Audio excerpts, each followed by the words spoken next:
Alright, let's dive into something that's been buzzing in the film world lately, Olivia Wilde's The Invite. Now, I've been following Wilde's career for a while, and when I heard her call this project the highlight of her career, it immediately caught my attention.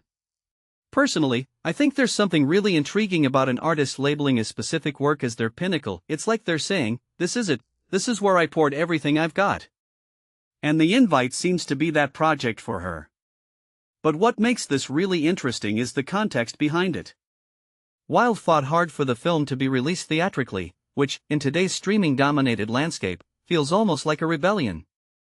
What many people don't realize is how rare it is for filmmakers to have that kind of control, especially when financiers are often pushing for safer, more profitable routes. So, when she says she's in shock and overwhelmed at its European premiere in Locarno, it's not just about the event, it's about the battle she won to get it there. Now, let's talk about the film itself.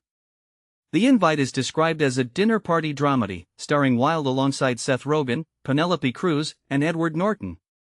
On paper, that's already a dream cast, but what's fascinating is how Wilde frames it as a love letter to filmmakers like Cassavetes, Woody Allen, and Agnes Varda.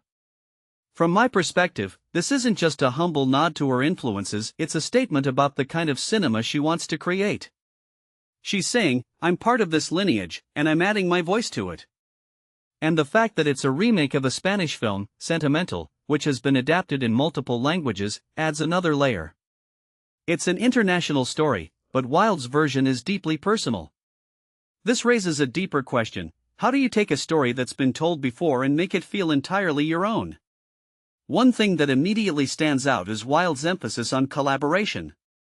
She calls it the most collaborative project of her life, with the cast and screenwriters workshopping the script. In my opinion, this is where the magic happens.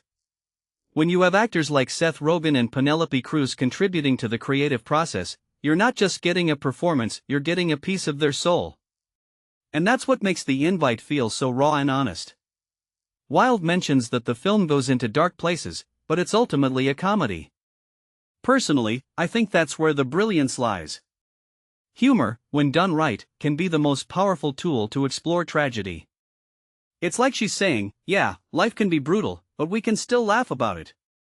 What this really suggests is that Wilde isn't just making a movie, she's creating an experience. She talks about the catharsis of laughing with strangers, of finding joy in shared vulnerability. And that's what cinema should be, right? A communal experience that reminds us we're not alone.